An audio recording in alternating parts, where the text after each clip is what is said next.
Okay, good evening. Good evening. Thanks for coming. How many of you have heard of me before?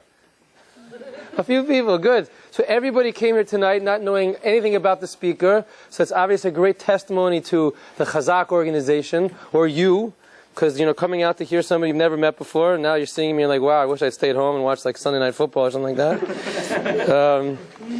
But it's a credit to the mayor of brothers who have never met me before, barely even heard of me, but because they want to give you quality programming or they want to scare the daylights out of you, one or the other, they have me come here to speak. So God willing, it'll go well and everybody will be happy, but it's a credit to them that they're trying to put together, and he just has his announcement say to put together good things for the community. Apparently there's a lot of Jews over here, and it's nice what they're trying to do. Yeah? You're going to stand this up for me? We'll get there. Just need a marker. Yeah, there we go. Yeah. Okay? Great. So let's do like this. Don't be scared by that, by the way, okay? And it's not supposed to be by my ear. It's supposed to be right there. I would like to tell you, so the name of the presentation tonight is called Gratifying Our Deepest Desires. Gratifying Our Deepest Desires. Sounds pretty interesting, right? Gratifying our deepest desires. So, what I want to do, deepest. Okay? So what I want to do is I would like to first give you an introduction to tell you where I came up with the idea for the presentation. Is that okay? Tell you a little bit about my agenda tonight. Okay? So it happened like this. How many people have been to Israel before? That's pretty good. Do you know they say that only 15% of American Jews have been to Israel before? And only 15%. So how many people have been to Israel before? How many people have been to Israel? So look at that. Look at that. Yeah. Well, you grew up there. Yeah, I spent 19 years. Oh, fantastic. I'm sorry you're here, but okay? I mean, I like you. I'm happy, I'm saying. Okay, now, so once upon a time, how many people have been to the old city? Who's been to the old city? Of Jerusalem. You didn't ask which old city. The old city of Jerusalem. Okay, the old city of Yerushalayim. So once upon a time, it was a summertime, so it was warm, just to give you a different mindset, okay? It was a warm summer day, and somehow somebody asked me, I don't remember who, but to teach a class. Now it was like 13, I remember, it was 13 wandering, traveling, backpacking Jews that were hanging out in Israel for the summer, from all over the world, the English-speaking world, traveling out. They're probably staying in the Heritage House. You know that Heritage? Who knows the Heritage House in the old city? Anybody? Really? Not so many people know it. Okay, it's like a youth hostel. Okay, can't be hostile if you stay at a youth hostel. So they were over there and they were traveling around. Someone put them together in a room and said to me, "Can you please teach the class, proving that God gave the Torah at Mount Sinai?" How about that? Proving. I'm sure you've heard it before. Proving that God gave the Torah at Mount Sinai, which, by the way, you can do with one hand tied behind your back in less than 20 minutes. Okay, and it's over. But I knew that it doesn't work. So I said, as I was about to start this class, there are 13 people, it's a big room. Remember, these are like not religious people. Long hair, backpacking, flannel shirts, this is going back a little while. Okay, hanging out in Israel. And they were hanging on the windowsills of the whole room, and I didn't decide I'm not going to do the class on God giving the Torah at Mount Sinai. Nope, not me. I'm going to try an experiment. Here's my experiment. So I asked those people. That's what I asked them. Listen up now. I asked those 13 traveling Jews, those wandering traveling Jews, the following question. I asked them, how many of you here in this room, before you go back to wherever you came from, before you go back to America, Canada, England, South Africa, wherever you came from, where they come from, how many of you would like to know with perfect clarity the answer to the question of whether or not God exists? Whether or not God exists. Yes, He does. No, He doesn't. Whatever the answer is, how many of you want to find out? So what do you think? How many of those 13 people wanted to know the answer to that question? All of them. All of them. Beautiful. Anybody else want to say anything else? Everyone think all of them? Who cares? No one cares? Who cares? You guys care? It's 13 people. It's nothing to do with me. Okay? So I'll tell you, since we can cut to the chase, okay? Right. All of them. All 13 people that day, my young, Jewish brothers and sisters from around the world, said they wanted to find out the answer to the question of whether or not God exists. Fine. That's not very interesting to me. I mean, believe it or not, that's actually surprising to a lot of people that only that 13 people want to know the answer to that question. But that's not so interesting. Here's what was interesting. I asked them a follow-up question. You ready? I said, okay, now, how many of you, before you go back to wherever you came from, Australia, England, Canada, America, wherever it is, how many of you people would like to know the answer to the question of whether or not God exists is no. No, God does not exist. So how many of those 13 wandering Jews who all wanted to know the answer to the question, how many of them wanted to find out the answer was no, God does not exist? What do you say? 13? Really? All 13? That's pretty bleak. 50%, maybe 6.5 of them. Okay, because there's 13, so like 6.5 of them. What? Somewhere 0? 0. Good. That's very nice. Okay. So I'll tell you if memory serves, and I think it does. The answer is 9. 9 out of 13. So my informal Gallup Rasmussen poll shows that 9 out of 13 wandering, traveling, not yet religious Jews want to find out, get this now, that God does not exist. And you know what I thought at that moment? I was like, Houston, we have a problem. You know why? Because you see, when you're like me and you're in the Jewish brainwashing business, I mean the Jewish education business. I hate when I do that. Let me start again.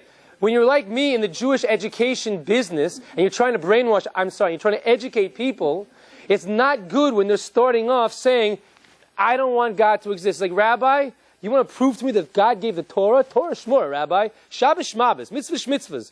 Show me that God doesn't exist before I go back to America, and then you'll be my best friend. That's what I really want you to do. If you can prove to me that God doesn't exist, I will be really happy. Right? That's a problem. Someone's alarm? I hope this isn't really sensitive. So that's a big problem. Right? 9 out of 13 people, and the other 4, who knows what they're thinking, 9 out of 13 people are thinking that they want to find out that God does not exist. So let me just put all my cards on the table, okay? You probably know the answer to this question. What are the first 3 rules in real estate? Location. Don't make subprime loans, okay? That's the first rule. But then after that, it's location. Okay? Can't make jokes like that anymore. It's tough times. Okay? What is the first rule or first 3 rules in sales and marketing? Anybody know? Sales and marketing. Always close. That's what people say. That's a good one. I think there's one that comes before it. But we can argue about that one, okay? People make decisions based on their emotions. Right.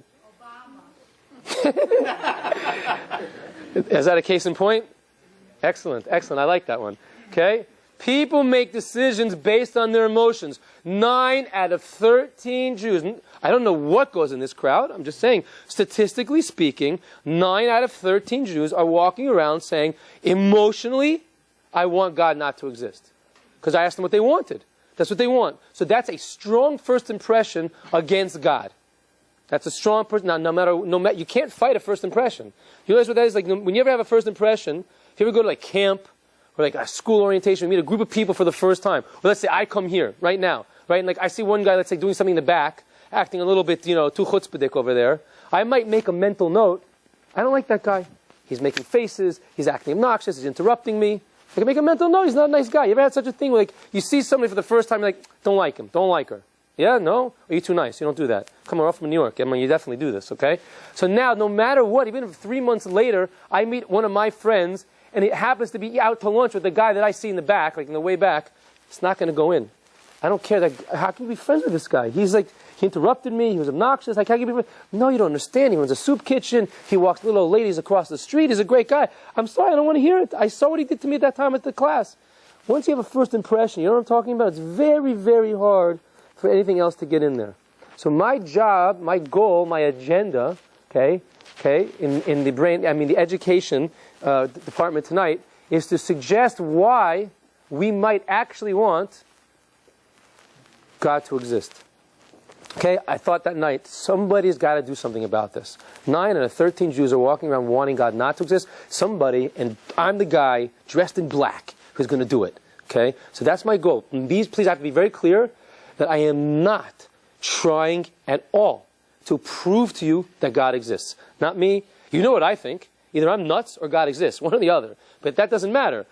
I'm not trying to show to you that God exists. I'm trying to suggest reasons why you would want God to exist. Now, for those of you who are sitting there saying, but I already think God exists, and I know God exists, and I like God, and I do mitzvahs and things like that. So, I would just say like this, you will then find out in this class, in this presentation, just how much more motivation you will have in whatever level you are at. So it's really for everybody. Okay? So I don't know what everyone believes. It doesn't matter to me. It shouldn't matter to you what I think. Bottom line is I want us to have a good, clear perspective on what God means for us. I am not proving that God exists, just showing us, you should walk out of here rooting for God. That's what I want. People should come out of here saying, go Yankees, go Giants, go Jets, go God. Right? That's what I want. Everyone should come out and go God. Okay, can we do that? Like, go Giants, go Jets, go God. Lahavdil. Okay, great. But now, let me put God, we're going to take God. Please go outside. Leave us alone, God. And I want to talk to you about gratifying our deepest desires. That's the name of the presentation. Where did God come into the picture? Gratifying our deepest desires. That's the name of the class. That's the name of the presentation. Gratifying our deepest desires. So now, let's get into that. By show of hands. By show of hands. Ready? There are no trick questions. I do not ask trick questions. I went to law school. They ask all these types of trick questions over there. I hate it. It's not nice. I do not ask trick questions. Yes? Did you pass the bar exam? I passed the bar exam on the first try. Okay? Did you practice? I practiced on the first try. And I scored. No, I practiced and worked and lived in Manhattan for a couple of years. You can hear about my story another time. Some of what I'm going to share with you tonight are some of the things that I thought about when I was living my life, like not as cool as I live it now. Okay, so... Right, so I'm going to tell you whenever I ask a trick question, because I'm such a nice guy, okay? I'm going to tell you whenever I ask a trick question. So this is a simple question. The camera's on me. It's not on you. No one's going to keep track. No one's taking notes, right? The Mayor of Brothers are not like writing down a survey like it's a trick, okay? Trust me. By show of hands, you ready? Please tell me, by show of hands, who here wants to be happy? Come on. It's not a trick question, but I need to see participation. It's not like Russia. Not looking over your shoulders, okay? Come on.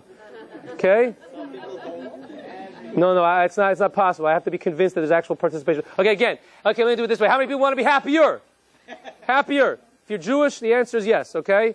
Okay, great. Let's do a quick review. We want to do a quick review. We want to be happy, and we want to be happier. Next, you ready? How many here want to be good? Want to be a good person? Who wants to be good? I mean, your mother wants you to be, that's for sure. Okay? I need hands. Big jazz hands. Come on, hands. Okay, good. Next, how many people here want to be gooder? Gooder. Admit it should be a word. It should be a word. It should be a word. I don't care where you're from. Okay? No, gooder. What is better? Good and gooder. Okay, good? So quick review. We want to be happy and happier. We want to be good and gooder. We want to be good and gooder. Gooder. Is that a cheese? Okay, next. How many of you, I'm assuming that a large majority, maybe not everybody, has been a driver of an automobile on the highway. Maybe not these guys yet, but if not, you've been a passenger. Thank you for participating. I really appreciate it. There's going to be an extra special gift for that man. He raised his hand. How many people have ever driven an automobile before? Okay, good. Now imagine the following, if you will, and you will. You're driving in the left lane outside the city, New York Straight Thruway or something like that, or on I-95 heading down to New Jersey, where you got a little space to go, you know what I'm saying? And you're going a comfortable 9.9 miles an hour above the posted speed limit. You know what I'm talking about, right? You're heading down that left lane, 9.9 miles over the posted speed limit. Suddenly, on the inside, you see in the rearview mirror over your shoulder, Speedy Gonzalez going 38 miles an hour over the speed limit, weaving in and out of traffic, kissing fenders along the way, zipping down the highway. Now, let's just be honest. We're all friends. How many of you have had something that approximates the following thought? I really hope that I drive down the highway and I see a state trooper pull this guy over with a big fat $300 three-point ticket. How many people have ever thought that before? Come on, be honest. Be honest. Not so many? You guys are so nice. You from New York? You Jewish? Really? I don't believe it. How many people? Some people say to me, but Rabbi, I'm that guy. And I say, yeah, but when you're not that guy, what do you think? Okay? All right, not so many people raise their hand. Let me see. How many people have ever had that thought before? As a passenger, not even you're driving. No, not so many? Phew, that's unbelievable. Okay? How about this one? How many people have ever said, why me? Just why me? Have you ever done that? Why Rabbi Wenglin? Why do we have to have Rabbi Wenglin here tonight? Have you ever why me? Have you ever said, why me? Come on, why me? Big hands, I need to see big hands. The women are not into this at all. Let's just talk to the guys, okay? The women want to know why they have to stand by machitza. It's so obvious. Okay, so... by the way, I want to share something with you that is worth the price of admission. Ready? I don't know how much you paid tonight. I suspect it wasn't so much. This is worth the price of admission. If I came from Eretz Israel just to share with you this, watch. I want you to notice, you will never, in your life, you have never seen up until now, and you will not from now on ever see the following. Guarantee it. You'll never see a person go like this. Oh, why me? Why me? What? You never see them go down. It's always, why me? You never see a person do this. Why me? Why me? You'll never see it. You'll never see it. We know the answer's up there, above the fluorescent lights. Everyone knows that. How does everybody know that? Think about it. You'll never see a person go like this. Why me? No, why me? You won't see it. You won't see it. It's always up. I don't know how we know the answer's always up. Okay, how about this one? I don't know. You'll forgive me. I might be a little bit out of my cultural league right now. I'm just going with like sort of just the par of basic approach. How many people here have ever been to a sporting event live at any level of competition? Pro, college, high school, club, intramural, whatever it is. Your kids, schoolyard. Not so many on the women's side? Okay, I'm going to just I'll stand like this, okay? How many people have ever been to one of those events and yelled? Raised their voice. Okay, quite some. How many people have ever yelled at the referees? The umpires? Not so many. Seen someone yell at them? I've seen guys watch the game on television and yell at the referee. How many people have ever seen that? These are the ones that did it. Okay, let me ask you a question. Somehow I'd like to think that you all raise your hand for at least one of those things. What's the common denominator? What do they have in common? The Speeding Gonzalez, we want to get some of us. I raised my hand for all three of those, no doubt. Speeding Gonzalez, that's why I'm teaching this presentation. It's me. Okay. How many people, what is in common with Speedy Gonzalez getting a speeding ticket? Why me? And yelling at referees. It's not me. What do you mean it's not me? It's not me. Who are they yelling at? Who's having the problem? What's your name? Yoshua. Yeshua. What do you mean? I'm not sure I understand. It's not me. Well, because we always put on everybody else. Oh, look, they're getting the ticket. He's causing the problems, you know? But what do we want? I'm saying, but what do we want? Why is it that people, did you want him to get the ticket? Are you one of those people that wants him to get a ticket? So don't put that. He deserves it, sure. So, okay, so when you see the guy going 38 miles an hour down the highway, weaving in and out of traffic, it's a little dangerous, then you're going 9.9 miles, and you're not doing anything wrong. So you're thinking, I want this guy to get a ticket. It's not fair. Right? No? Okay. And how about like the why me? Go ahead, just call it out. So we want justice. We want it to be right. Excellent. What's your name? Malka? Beautiful. Okay, so Malka, you should put together. So that's good, that's good, that's good. I don't want to take too much time now because we've got more to do. Right. We want justice. Ladies and gentlemen, this is a big one for us. Big one. Oh, we want this in our kishkis. We'll talk about it a little bit more later. It's like down there in between the spleen and the small intestine. We really, really want justice. It's like in there, in the kishkis. That's the kishkis down there. Okay, so quick review. We want to be happy and happier. We want to be good and gooder. Some of us, most of us, I think in various forms, want justice. Okay? Now let's take it a little bit more seriously now. I'm going to tell you a story from what I understand is a true story going back to the old country, to Russia. Okay, I don't know if it's Uzbekistan necessarily, but like, mainland Russia. So I'm not a big expert on Russian history. I must have missed that day in college, okay? So I don't know very much. But 100 years ago, there's like the Reds, the Whites, the Bolsheviks, the Communists, I don't know what. They had a big battle, and one team won. And then there was a guy on the winning team, like a Russian, there are a lot of people on the winning team. So there's one Russian peasant among men. He was on the winning team. Now, you probably know this better than me, but being on the winning team in Russia is not like being on the winning team in America. It's a different experience. So this guy was made a slave of the state. Okay? He was made a slave for the emerging state in Russia. And they took him out to a country area and put him in there's a small stone shack there. And inside the shack, so he's like under arrest. Maybe they chained him up there or something, couldn't leave. And there was a crankshaft that was coming out of the wall. And they told him to crank the crankshaft for 12 hours a day. Crank the crank, 12 hours a day. So he asked, why? And they said, oh, look, outside the wall, there's a big grindstone. Huge, big stone. It's too big to fit inside the little building here. And they told him, you're grinding grain for Mother Russia. Comrade, you're grinding grain for the troops and for the citizens of Mother Russia. So that's what he did, 12 hours a day, grinding the grain, Mother Russia, okay? 20 years like that, 25 years like that. Couldn't leave. No, Russian peasant, what do you want from him? So then there was like another, battle, another war. And in that war, he was able to get free, and he ran away. Then like a year or two later, he came back because he wanted to see where he spent all that time. So he came back, and, just to see like his whole life, like 20, 25 years of grinding the grain. So he comes there, and he sees the stones, and it's like, wow, it's like very emotional. There's like moss growing on them, it hasn't been used. And then he goes inside, so he looks around, it's a little small building. He's just, wow, I can't believe I spent so much time here, going crazy, talking to the walls, and he looks at the crank is all rusty, it's choked up. He goes out the back, it's like kind of cry, goes around the back, he sees the big millstone. Like he'd never seen it before. Because he ran away as fast as he could, never saw it. Big grindstone.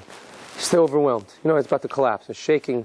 It's unbelievable. And then he looks down, and on the ground, what does he see? There's no base stone there.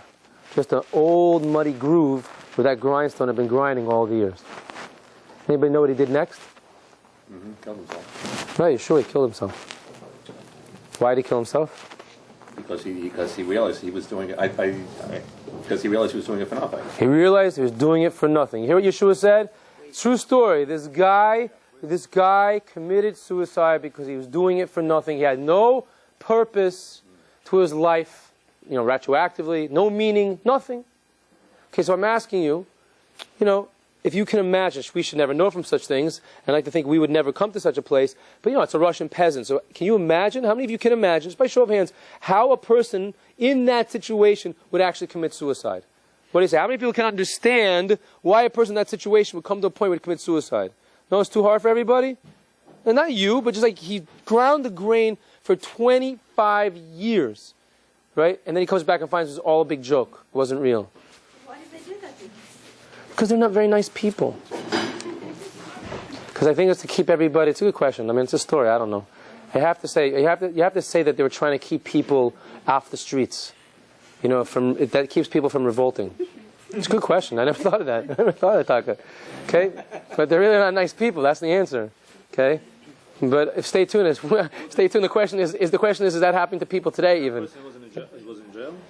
Yeah, he couldn't leave, presently. So he was in jail, so he has nothing to lose. What else is he going to do? No, why'd they do that? Why'd they put him in jail? I'm saying he was on the winning team, apparently, because otherwise he believed in Russia. He obviously believed in what he was doing. Okay, kids, so you don't need that story. I like that story because it shows how deep it goes, and you see how a person will actually commit suicide. But bottom line is, there have been books written left, right, and center, but the idea that we need purpose and meaning in our life. How many people just relate to those words? You want purpose and meaning in your life. Come on. I need to see some form of no? You don't think we need purpose and meaning? You do agree with me? Really? What's your name? Fake. It says we don't need purpose and meaning in our lives? Okay. Can you say it in 1 foot why not? The first person that's ever said it so strongly like that. It's great. I learned something. If you come out with a benefit and then you decide you need some mental stimulation and you think about some meaning, so then you're in a good situation. If you come out, let's say, pushing that windmill or trying and you get nothing out of it, so you still feel terrible and you're going to try to find meaning. No, that's the point. He didn't have meaning. He thought he had meaning. That was giving him motivation. And he found he didn't. That made him say, then there's no point to be alive. No real meaning. No real meaning. The person can't support themselves. That's what I mean. What does that mean? They were working and with the idea that they were making some money, they were going to... Whatever it is. Provide themselves. So, Faker, maybe you aren't disagreeing with me. I'm saying people want to live their lives knowing that what they're doing means something and has a purpose to it. Not that it's made up. That's real. They want to know they're doing something. Yeah, that fulfills their needs. It doesn't fulfill their needs then.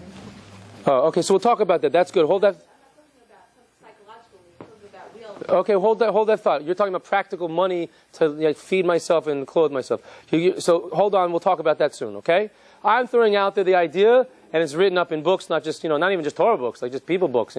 That people need purpose and meaning. A life without purpose and meaning is really a life that's very, very depressing. A person has no reason to live. Okay? 80% of people live like that. I know, it's sad. We'll talk about it more. What's your name?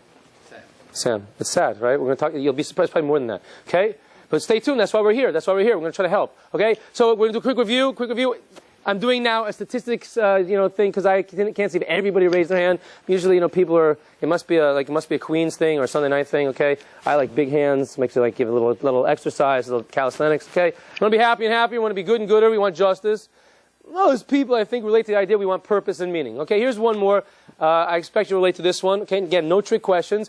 Here we go. By show of hands. Okay, now you have to park your New York skepticism, cynicism, off to the side here. Just dream a dream. Think about the potential. Think about the possibilities. Just dream your dream, wish your wish. That's all I'm asking about, okay? It's not a trick question. I'm just saying, don't worry about practicality. Just what do you want, okay? How many people here, come on, by show of hands, would like there to be real, lasting world peace?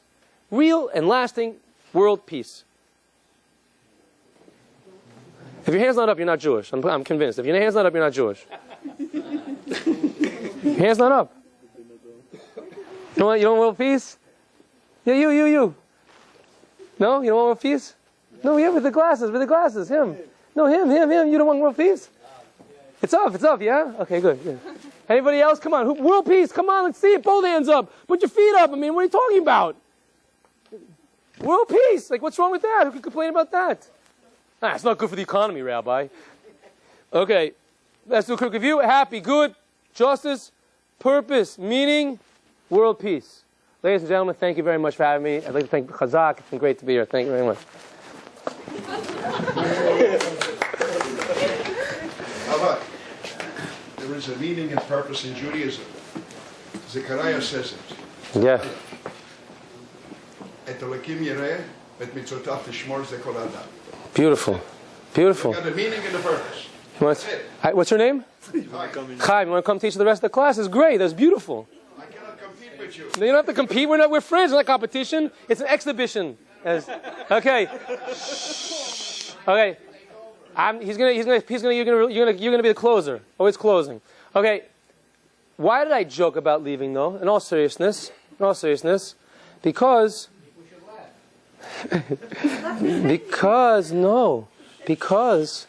that's it, man.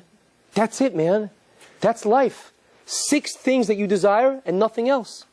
This is your life. I don't know how much people focus on this. I do these presentations in college, and at college, and I'm like, I want to say to them, you're spending probably $30,000 to $40,000 a year for 4 years, plus maybe 2 to 4 years of graduate school, and I guarantee you not one person along the way in all those years are ever going to get you to focus on what you care about in life. Happy, good, justice, purpose, meaning, world peace, that's it. It's a chesed that I've just done for you. And so I say to college kids, why don't you just write me a check now? I just saved you like $100,000. Make the donation to me, and a lot of time. Just make the donation to me right off the bat. It's much more important than, whatever else they're learning over there. It's obvious. So that's why I could leave now, and you've gotten something from tonight, in my opinion. You've gotten something from tonight. Now you focus your attention on the things that matter to you. Here's my trick question. Is there anything else? Let's go home. 1 second, Chaim. You're free to leave. What's your name? My neighbor. Yeah, what's his name? Yitzchak. By the way, I always like the way it's set up at a lecture, is that the door's there and I'm here. So I'm a pretty good athlete, but there's no way I can catch you. So if you get a good jump, you can leave, no problem. I'm not going to come get you. Okay? Money. Good. Who said that? Okay, I'm sorry, what's your name? Chava. I didn't ask you your name. Good. What about money?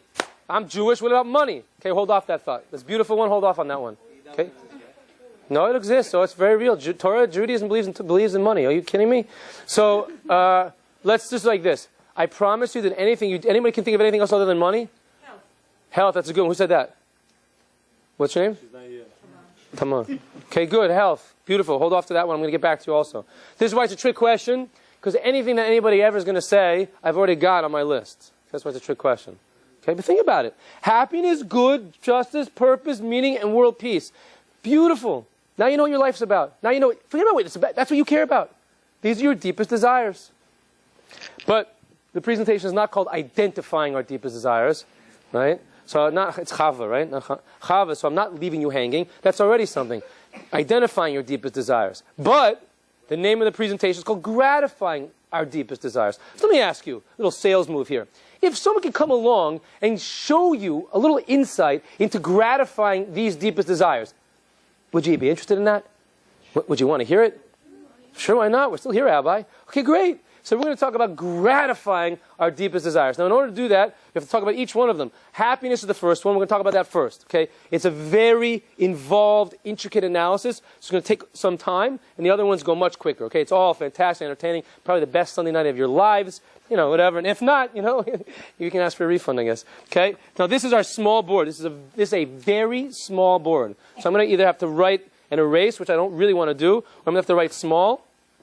Okay? But we're going to talk about happiness. Okay? Anyone want to throw out a quick definition of happiness? What'd you say? Love. Hold on. That's a good one, Chaim. That was a good one. You're right. Hold on to that. Yeah? Fulfilling one's purpose. Malka? Fulfilling one's purpose. Beautiful. Fulfilling one's purpose. Love. Peace of mind. Peace. Beautiful. Appreciating what you have. Appreciating what you have. So Yeshua and Chaim are going together. So now notice, you didn't say happy. You didn't define happiness. Maybe appreciating what you have and being happy with your lot. Same thing. You just mentioned something that I need or what I want. Love. That's not happiness, right? Or peace of mind. That's not happiness. Or world peace. That's not happiness. Why not? Why not? That might be an ingredient. World peace. That might be an agreement, but what does the word happiness mean? So I want to show you. Everybody in the room wants to be happy. Everybody here wants to be happy. That much we know.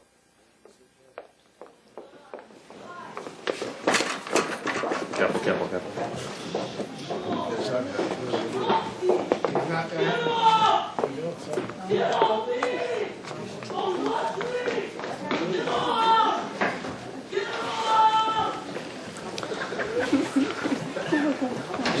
That's why world peace is important. Yes.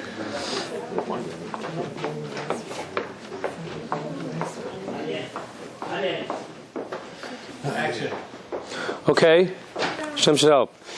So, it's very important in life to be very clear on what we're trying to get to in any area. You know, I ask people in a different presentation. I ask people here, who's a truth seeker? So some people raise their hand. Then I ask people, who's a truth avoider? So other people raise their hand. Okay, who can tell what the truth is? What the truth means, not what the truth is. Well, you know, you're either running to something or running away from something. You got to know what you're running towards or running away from. So too happiness. Well, we've been happy. We all want to be happy. We got to know what it is we're shooting for. I was once talking to a guy, a 24-year-old law student at Penn. I said to him, he said to me, Rabbi, all the point is I want to be happy. That's the point of life, to be happy. So I said to him, great, what's happiness? He said, I don't know, Rabbi, I'll know when I see it. So we talked a little while. And I said to him, Josh, you don't know how to be happy. You just have figured out how to avoid pain. You know, you don't like the girl, you run away from her. You go to a party, they're mean to you, you don't go back there. That's all you figured out. He's like, you're right. All I know how to do is avoid pain. I have not yet figured out anything about getting to happiness. So let's talk about happiness. I'm going to throw a definition out to you. Okay, we're going to think about it. Okay? And before you raise your hands or anything like that, just wait, and you'll see it'll play out very nicely, I think. Okay? So happiness it's an emotion, right? So it's a feeling a person has when they feel or know or perceive, recognize that their needs are being fulfilled. And the more needs that are being fulfilled, and the deeper the fulfillment of the needs, the happier a person will be. Okay? Happiness is a feeling a person has when they recognize that their needs are being fulfilled, and the more needs that are being fulfilled, and the deeper the fulfillment of the needs, the happier a person will be. Great. So let's check it out. And we're going to make a chart together, because we're all human beings, right? We're all human beings here. I think that's safe to say. So we're going to make a chart together about human needs. We have to find out what a human needs is. And when we break this down, I think you'll really see how powerful this definition is, okay? So human needs. I don't know if everybody can see this, but, well, tough. Okay? Human needs. Okay? So we're going to make a column. First column is going to be called physical needs. You're going to do it with me. These are the needs that a person has to have, a human being has to have, to function physically. If these needs are taken away or denied, the person will cease functioning physically. What's that called in technical language? Death. Thank you very much. Sam, right? Death. Death is the cessation of physical functioning. What are the needs, the things that a person, a human being, must have to avoid that state of affairs? Food is always the first one. Yep, food. Great, what else? Health, that was another one we said before. Good, health. What else? Now, does the air, what's your name? Joe? Air. So, Chava, do we need the money? Because I don't eat my money, personally. So it's a means to an end. It's a means to an end. It's a means to an end. But it's not the end in and of itself. Although some people sometimes make a mistake in that one. Okay? So food, health, air, what else? Water. Excellent. Chaim, you're trying to win favor with the women? Okay? That's not physical. Shelter. So I don't think love is a physical need. Huh? All right. Sleep. Good. You guys are doing great. Food, water, health, air, shelter, sleep. Clothing. Yeah, I like clothing. It happens to be a subcategory of shelter, but we're Jews, so we have to have a separate item for clothing, okay? Clothing. Yeah? Physical project. Oh, yeah. That's a fancy way of saying kids. I understand. That might be for the continuation of the species, but I'm talking about the organism as a person. the actual organism, the physical organism, doesn't need to have kids in order to stay alive as an organism. That's what I mean. Understand? What? No, not physically. Physically. To be a functioning physical organism. Right? Reminds me of your name? Books. Oh, you didn't tell me your name before. Okay, good. Books. Again, people like to read books, but they don't eat books. Physical. What a person needs physical. We'll come back to some of these that you're saying, okay? So food, water, health, air, shelter, sleep, clothing. So somebody said, sort of, it's like really a subcategory of health, so I'll put it up there, is safety. Okay, it's a subcategory of health, in effect. Someone said, like, security, I think once. Someone was calling it out before, maybe not. And there's one more that I like to put on here. Nobody wants to talk about it. Well, it's not physical. It's not physical, Chaim. I'm thinking it too. I'm thinking it. What? I'm thinking about it also. So, but you didn't mention it. Because it's not physical. It's not physical. I mean, it looks physical, Chaim. But I'm saying, think about it. I'm saying to you, a person. We can analyze it. Physical, spiritual. No, I'm saying there's a person. So I said love. Right. You didn't take this. Because It's not here, no there. no, it is. You'll see. Do you think a person doesn't die physically if they don't have love? Their body can continue to work. The heart will still pump. What? But we'll see what happens. You'll see what happens. You'll agree with me. You'll all agree with me. I'm saying, don't worry. I'm going to put love in its right place. Believe me. I'm very. You don't believe me, but in here beats a very, very precious heart. Okay. There is one more that usually goes on this. Yeah. Okay. So knowledge again. Knowledge. Do I eat knowledge? Does my body need knowledge? Do I physically need the knowledge? Most it's a means to an end. It's very important. Yeah, we got that up there. Sleep. Yeah. Very good. Religion. Okay, 1 second. I'm gonna skip it because I don't want to take too much time here. Okay, that's health. Okay, exercise is health. So another subcategory of health, but it's very important. And when I first started doing this presentation, it would actually get on the list first, and then someone threw health on. So I like it to keep it anyway, because also we like to make blessings over these things. So we're going to call it the bathroom. Okay, going to the bathroom. Very important physical need. Okay, it's not pretty if a person can't go to the bathroom. Okay, fine. That's about it. Life is very simple. We got it: food, water, health, air, shelter, sleep, clothing, safety, bathroom. That's about it.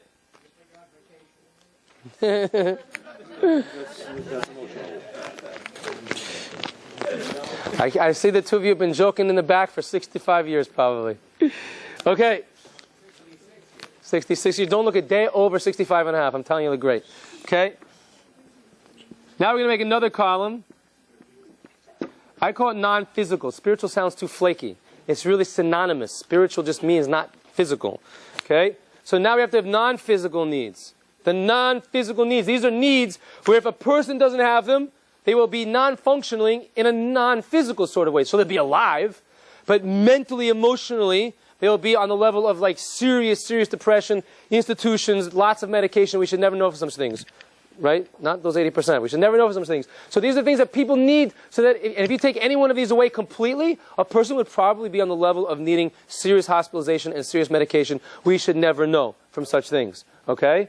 All right? They are going to be a little bit more overlapping because they're not physical, so they tend to be conceptual more. But we're going to put them up there. So what's the first thing we got to put up here? Peace of mind, telephone. Okay. Wow, you guys are great. So I'm going to put love because it's already been it's been out there so much. That I'm putting up here, okay? Love is all you need, right? Love is all you need. That's all you need. Love is all you need. Okay, now we have peace of mind. That's a good one. Someone said that. Peace of mind is a good one. Happiness, vacation. I will not put vacation up here no matter how many times you say it. Yitzchak. If you're in the travel agent business, so then I can put it up there for you if you like. Okay, in parentheses. Okay? Peace of mind. What else? Well, that would be circular. I don't need happiness. If, according to my definition, it's going to be based on this. Beautiful, Chaim. Thanks for coming tonight. Purpose. Related to purpose is meaning. Chaim and I can be friends. Yeah, go ahead. Yeah, Faggy. It's going to be better, so that's called hope. You said God, when that's too religious already for me. So we call it hope. Okay? Don't say change. If someone said change, I'm going to have to ask them to leave, okay? Believe. Faith. Right? Yeah, hope. I mean, it's a... Okay, 1 second. We talk about hope. So faith, emunah, bitochon. So I'm gonna put that in a world. I'll put it up here. We have to talk about why these things are... what they're really doing. Okay, there's something deep here that you should really be aware of, what's going on inside the human person. Okay, yeah? Knowledge. So, all right, so I say that knowledge, right? What was your name? Yehuda. And what's your name? Yaakov and Yehuda. Okay, beautiful. So both of them said knowledge. So it comes up sometimes. So I ask like this. I don't think a person needs to be able to win Trivial Pursuit to necessarily walk through life with a smile on their face. So it's not knowledge that they need. Right? Knowledge is a means to an end. It helps me know how to feed myself or what have you. It's the same thing that came over here. But there is something that knowledge gets me. Okay? There is something that now... Role model. Role model. For what? That's nice. To look up a rabbi. That's why? Why? They need to have an advisor. What is learning? Good. Good. So why do I need that? So you know what it needs? You know what? So this is what's behind when people say knowledge. If they're thinking about it, let me put it a different way. What? So why is solitary confinement such a torture? Solitary confinement. When a person's Because human beings need human beings. So that's love. But why do I need a human being? Why? I'm going to go crazy. By the way, you can imagine hanging out with me by myself, how much I'd go crazy. Like, I would go crazy. If I had to sit there in a room by myself. Why? Why? What do I need? What do I need? Why do I need the friend? Why do I need a rabbi? It's a great one. It's to vent, for sure. That's why you need. That's why your wife needs you. You're all dancing around. I want to show you. It's a very simple concept. You'll agree with me. And I thought what Fagel was going to say when he said about progress is a person needs to constantly be growing. Constantly be growing. If you're 16, you don't want to be like when you were 6. And if you're 26, you don't want to be when you were 16. And 36, not like 26. Constant, just like a body, the organism needs to develop, so to emotionally, intellectually need to develop. So I don't need knowledge. I need to do the Sunday crossword puzzle. I mean, it might be cool. That's not what I need. I need interaction, discussion, a rabbi, a role model, somebody to look up to, somebody to emulate, to grow, to constantly be going further and further in my personal development. Okay? So goal is really a synonym for purpose. We're going to get to that later. Okay, there's a few that are now in here that I sort of touched on. Okay, what? Spiritual. Right. So we've got hope and belief. We're going to talk about that in a minute. Friends is just part of love. I mean, the actual act of love, or it's part of the growth process. What else do we need? So someone touched on this a little bit. How about the way we look at ourselves? Image. Well, we call that self-esteem. There's another self that we need. There's a few selves. Self-confidence is like self-esteem. What's another self that people need to have? That's self-esteem. That's why self-confidence is really self-esteem. Discipline is good, probably. Money for that. No matter how many times we say vacation. Okay, how about self-actualization? Beautiful. Self-actualization. That's one of the biggest, ladies and gentlemen. Good. I'll put it up there, but motivation is really purpose. Like once I have a purpose, I'm motivated, but I'll put it up there anyway. 1 second. Let me make sure we understand about self-actualization. Self-actualization is so important because what does it mean? It means you are, each one of you, is an assembly, a collection of vast energy and power, talent and ability. Each one of you is a whole world, an unbelievable amount of complete potential.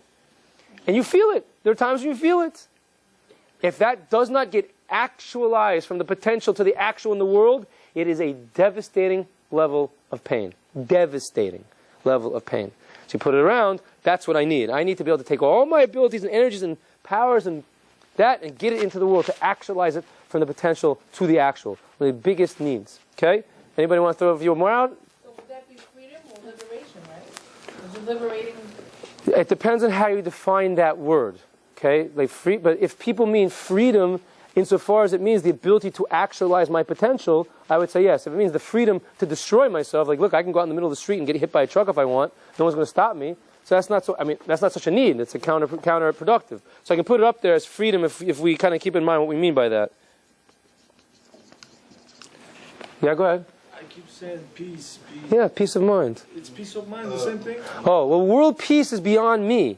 I'm saying, like, what do I need myself right now? You know what I'm saying? Like, Joe, you're right. I need peace of the world. But that's like, once we got peace in the world, like everything's supposed to, that's it. Like everything's going to taste good, you know what I'm saying? But right now I need peace within, like peace of mind, to have like the ability to like focus, not distractions, not too much pressure, you know what I'm saying? Yishuv das.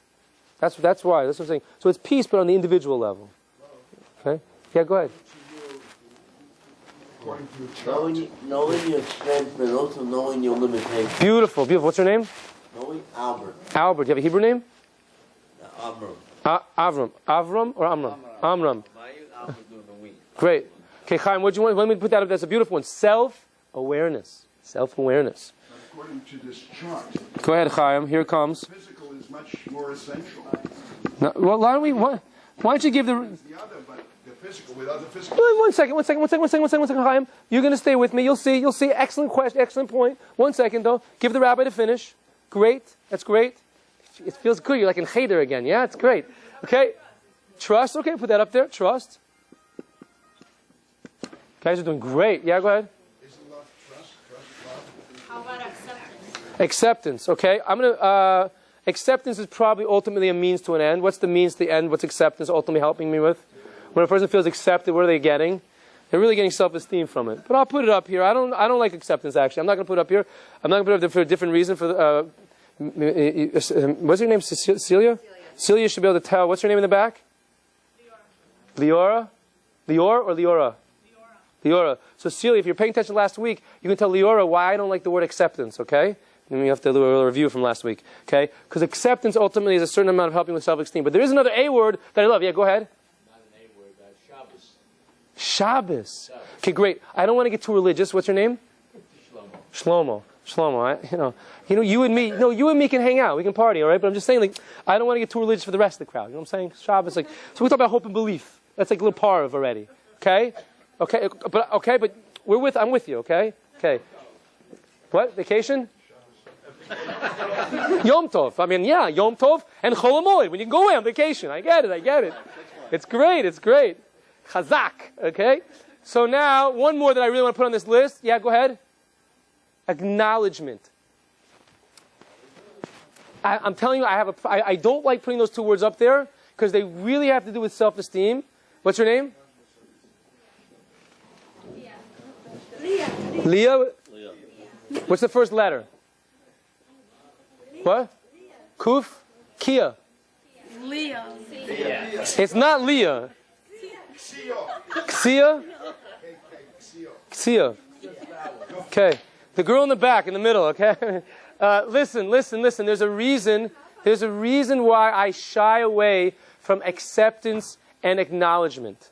Okay? I'm going to use a different word that's really behind it, because the reason is that a lot of people think, even though we do need it, we end up mistaking ourselves and we think we need it in droves and we really don't. Because what we really need is self-esteem. I don't need acceptance, I don't need acknowledgement, I just need self-esteem. Those are usually the means from it, and usually we end up trying to get too much of the acceptance and acknowledgement and not focus on the self-esteem. Yeah, go ahead. Attitude? You mean like attitude? You mean like a positive attitude? A good attitude, like a positive outlook. Okay. I mean, okay, I would put that in a peace of mind, but that's good, positive outlook, outlook. Okay. Yep. Great. I've got hope and belief. I'm going to talk about that in terms of the spirituality. So let me just put the one that I want on the board now, because it's very, very, very important. You all agree with me? Okay. Accomplishment. A person needs a feeling of accomplishment, achievement, or accomplishment. Okay. Yes, that builds self-esteem. Self-esteem is like a catch-all. These definitely overlap, but that's like in a way its own need. You can accomplish something and not necessarily actualize yourself. Who asked that? What's your name? Moshe. So for sure, along the road of self-actualization, there'll be a lot of accomplishment.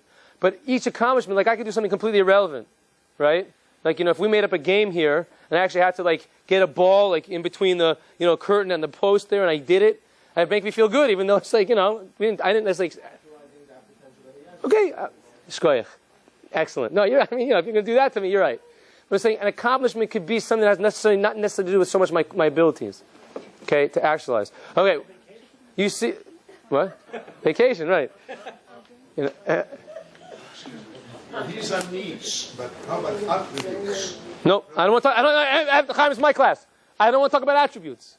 I don't want to talk about attributes. I don't want to talk about midos. I don't talk about nothing. I'm done. I want to move on. It's late. It's getting late. It's getting late. It's getting late. Okay, so now, this is very important. This is very important. Remember, I said, happiness is the feeling a person has when they perceive that. Well, let me explain. There's one other thing that's on the board. There's the hope, belief, spirituality. So please listen to this. This is very deep. Okay, I don't want to lose anybody. By the way, I see a few people yawning. It's nothing personal. I have no problem with people getting up and walking around. It's much better people being, it's like in yeshiva, we don't sit down in chairs. You can get up, you walk around, you jump around. You know, if you can't sit still, it's fine. It's very hard to sit still, even though I am fantastically entertaining, okay? So you should stand up. You should go to the back, get a cup of coffee, a drink. It doesn't bother me. If you want to sit and yawn, that's fine also. But I'm just letting you know, it doesn't bother me at all if you get up. If you leave, it doesn't bother me. I don't care. Okay, I just want you should know you're free to do that. Okay, great. Pleasure. What? Pleasure. What do you mean? What do you mean? Pleasure. What do you mean? No, Malcolm. What do you... I'm asking you like this. One second. Malcolm, I have a question for you. Does all of these things give a person pleasure?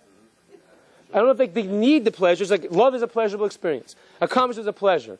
Peace of mind is pleasurable. All these things are different forms of pleasure. That's what I'm saying. I don't know if it's you can say that a person needs to have the pleasure, but you can put it up there if you want. Okay, I'm done with making the list of needs, only because we have to move forward, okay? And you can add on as you want. You see that it's not a simple game, okay? So this is very important. What do we see here? So I want to talk about hope and belief really quickly, okay? The Western world, right? America, the West, okay? What do they emphasize? If you had to make a generalization, physicality or spirituality? Physicality. Good, physicality, good Americans. Physicality, okay? So now, you know what the problem with a world that emphasizes physicality? You know what that on a deep level does to us? You're never satisfied. Partly the problem on a deeper level. You know what it does? It makes us have a very big fear of death. Death is very scary. If you emphasize the physical, so death is scary. Because if all there is physicality, so death is the end. Death is the end. Once the world emphasizes physicality, so death becomes the end of all the physicality. That's scary. Okay? So we don't like that. You know, I don't know, for those who read Shakespeare, there's a whole character that life is, what's the purpose of life? 14 billion years, 14 billion years. Like 80 years, 120 years. What difference does it make how many buildings you build, how much smoke you make, how many tantrums you throw, how many steaks you stuff your face with? It doesn't matter. So I don't like that. That's very scary. Like, what's it all about? What's it all about? Life is like, it's a, out, brief candle. Like, what's it all about? So what's the solution? The solution is to go to a realm, physicality has something about it. There's a characteristic that physicality has. You know what the attribute of physicality is? Is that it's limited. Einstein showed us that physicality, that time is part of physicality, it's part of the physical world. So physicality, by definition, is limited in space and time. I cannot be both here and in Eretz Yisrael as much as I've tried. It doesn't work. Okay, I can't be here and 300 years from now. It doesn't work. Can only be in one place and one time. We can't beat it. Physicality's limits. Death, we can't, that's it. So how do we get out of that? We have to get to a realm that's not limited. What do we call a realm that's not limited? Well, we call it spirituality, Exenchaim, or we call it non-physical, or we call it infinity, or we call it whatever else you want to call it. But it's all synonymous. So people think the word spirituality means I'm a spiritual person. I've got flowers in my hair and tie-dye curtains on the wall. And that's not spirituality. Spirituality just means not physical, not limited. That's a great solution. That's a great solution to get out of the problem of being limited in time and space. Because if there's a limitation in time and space and the person dies, they don't really exist. I have another definition. Physical is temporary, 25% of our lives. Spiritual is forever. Beautiful. Like love. Excellent. That's exactly what I'm saying, Chaim. Temporary means limited by time. Everlasting means not limited by time. So we need to get away from we need it. This really goes to the deep level of self-esteem, because I need to know that I exist. Hold on. So what do I need? So some people have said hope, belief, right? Chava said spirituality. However you want to put it, and the word for connecting between physicality and spirituality, non-physicality, whatever you want to call it, is called transcendence. We actually need transcendence. And this, by the way, although Fege is not here anymore, is why we are motivated to have... Oh, no, I wasn't Fege. It was Eileen Arlene. Is what you said about having children. We are motivated to have children on a deep level because we want to live after we pass on. So it gives us, we beat time. It gives us the feeling of beating time. It's a deep motivation for having children, is to be able to beat time. Okay?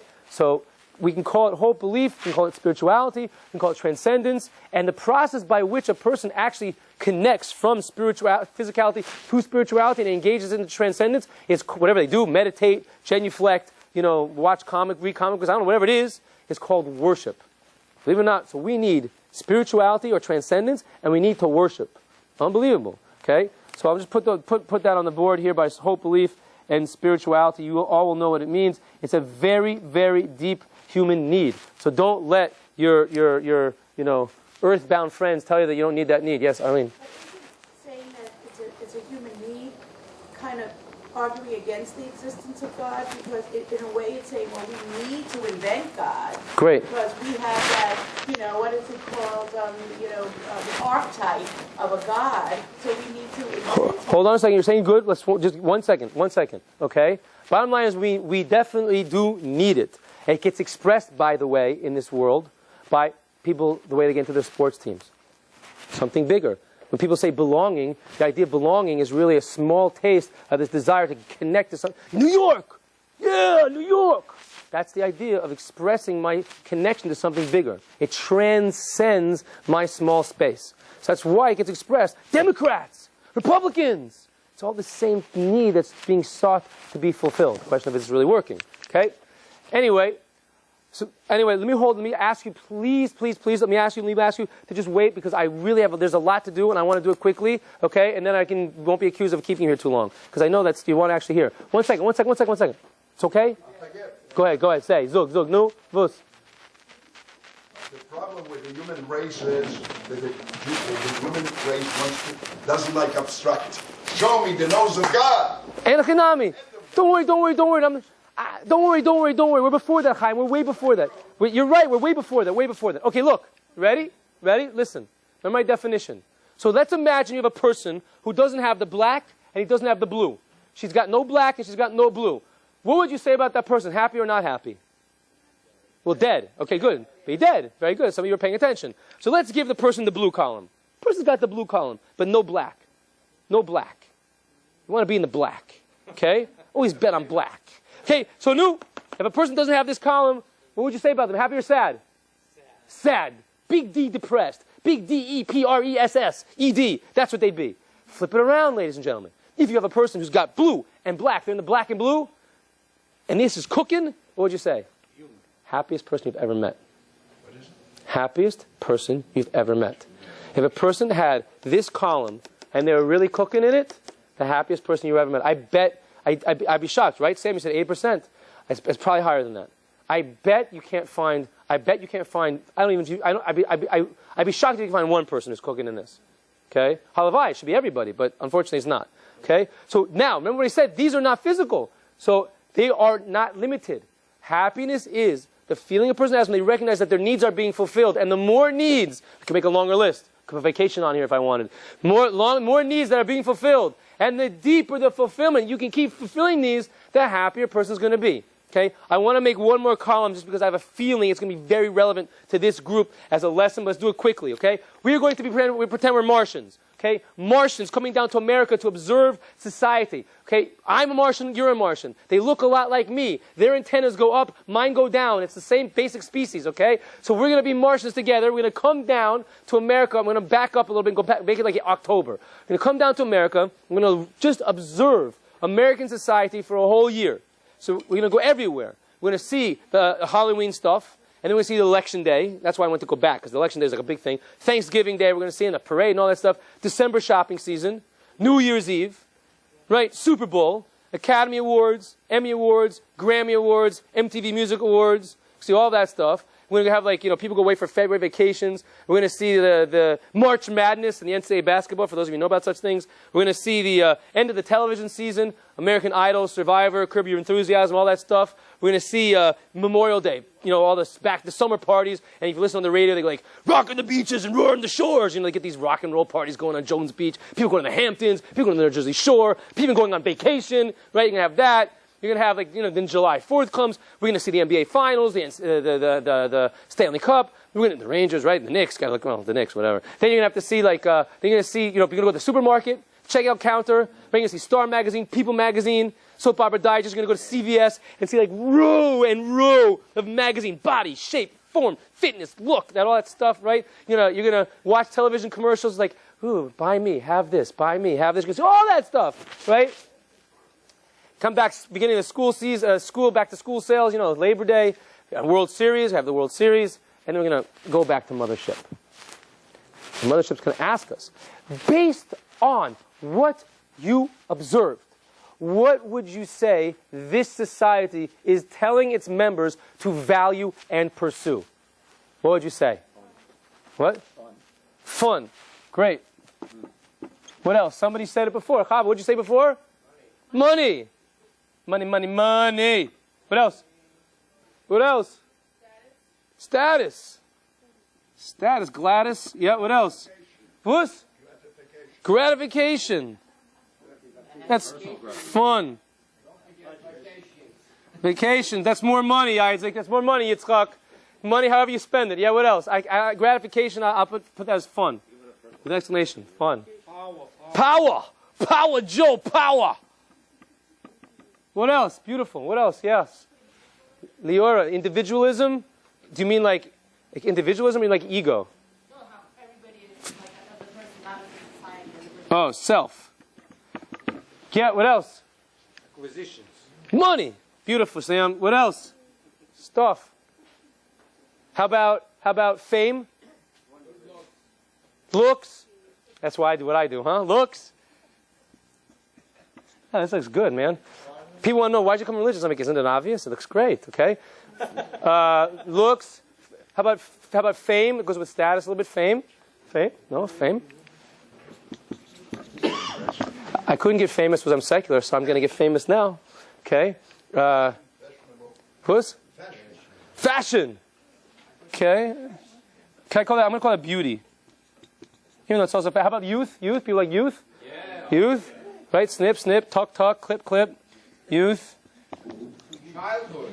Yeah, childhood, youth. Okay, that's pretty good. Oh, there's one more. You have one more, Chaim. You said it before. Now it's time to put it on the board. You sort of hinted to it, like we're all thinking it. Someone said it. So I have to write it rabbinically. Can't you have to Okay? S.X. You got to be sneeze about these things. Got gentle. Okay, modest. Yeah, okay, so as any accountant will tell you, you don't want to be in the red, right? Okay, let's see. Watch this. Let's say that's like America in a nutshell. There's probably more. Okay, this is the message they've been talking about brainwashing. Look what's going on in the world around us. Okay? How many people... How do we achieve that? Well, shh. Let's see. No, that's a good question. It's a good question. How many people win the American game? Statistically speaking, how many people are winning the American game?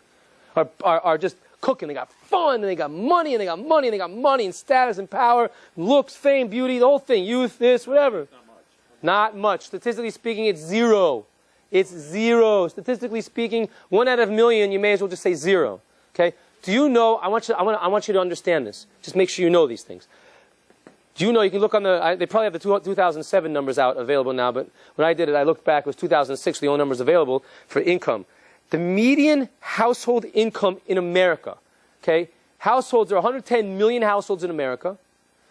The median is the number where 50% are above and 50% are below. So what number do you get where you have 50% of American households reporting income at this amount? Or less? Pre-tax. Close. $47,600. 50%, 55 million households, that's 1, 2, 3 people, are making a total pre-tax, I don't care who's president, of $47,600. That's not a lot of money. You know what you get when you want 90%? 90% of reporting into households, it's about $88,000. Let's call it 90. $90,000, 90% of Americans report income in a household income of that amount or less pre-tax dollars. Means most Americans are trying to go to Burger King and a movie once every 3 months and maybe get to Disney World once a lifetime. That's it. They're not living large. 1 million people report income of $250,000 or more. Okay, so $250,000 is nice. It's not living large. You do not have a house in the Hamptons with $250,000. You have a 30-year mortgage up in the suburbs. Okay, you do not have you don't have vacations 5 times a year with $250,000. It's not a lot of money. Very few people win the American game. Plus, the American game is very hard to win, right? Because for every star athlete, right, for every Derek Jeter, there's a million guys who were great in high school, gods in high school, little G gods, girls loving them. And now they're like packing meat somewhere for $47,000 a year.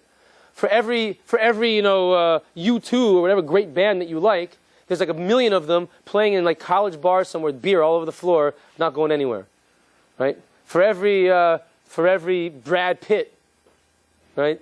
There's a million people schlepping coffee in Hollywood. Very few people win this game. Plus, it also rewards what's called accidents of birth, things that you don't deserve to get. Right? There's a great basketball player named Michael Jordan, once upon a time. He's 6 feet, 6 inches tall.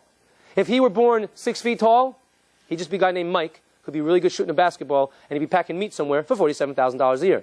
Bill Gates, if he had the IQ of 110 or 100, he'd be another Harvard dropout. Barbara Streisand, if she were tone deaf, she'd be another nice Jewish girl from New York. Okay? Liberal. Another A nice Jewish liberal with a nice Jewish nose from New York. That's it. That's it. Brad Pitt, you know who Brad Pitt is? I know who he is. You gotta know. Brad Pitt would not be Brad Pitt if he had acne. Guys, if he had bad acne, he wouldn't be Brad Pitt. Okay? So the game is rewarding things that a person doesn't even do. Nobody wins this game. But you know what's really sneaky here and insidious? Let's say you win the game. Let's say a person wins the American game and is in the red. Are they going to be guaranteed to be happy? No. Well, hold on. Not so fast, guys. Okay, let's take a look. If you win the American game, can we take care of our needs? That's what we have to see. So if we have money, can we take care of food? You bet. 5 gourmet meals a day. Water? For sure. Filtered water or that like bubbly water, like that fruity like effervescence, we get that, no problem. Health? Sure. Oh, right. No, not so much. Yes, if you have money, you have better health care, you eat better, you have 5 health club memberships, you have better aftercare, but we know that unfortunately, Hashem should help, that there is certain things that come into the world that does not care about the person's bank account. You should never know. So it helps, but that's a little bit of a wild card from the people who are above the fluorescent lights. Air? No problem. Put an oxygen tank on your bank and bubble it in your nostrils. Not a problem. Shelter? Yes. Summer home, winter home, country home, whatever you want. Sleep? Yes. Pay someone to sleep for you. No problem, right? Do all your stuff. Clothing? Yes. Yeah, sure. Armani, Versace, Old Navy, whatever you want. Right? Safety? Yep. Security guards, anything other thing? Bathroom? Yes. Sure. They say, someone once told me that Shaquille O'Neal, a big famous basketball player, has a porta potty on remote control. So it comes to him whenever he has to go to the bathroom. Very convenient. It's very convenient. Money will take care of almost everything. See, Chav, it's a means to an end. But this is where the money's at. This is where the real action's at. The black column. I want to be in the black. If a person wins the American game, do they have the black column taken care of? No. No, not necessarily. They might. Certainly have had accomplishment to get there on the way. But they don't necessarily have love.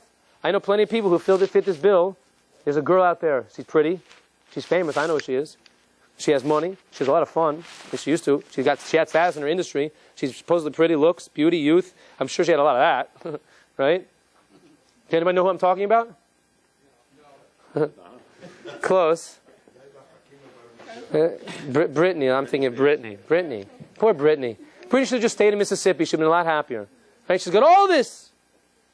So anyway, you know what's interesting though? What's really going on underneath here is that it's these deep needs squirting out over here, making a person think that if I have fame, I'll feel good about myself. If I have this and beauty, I'll have love.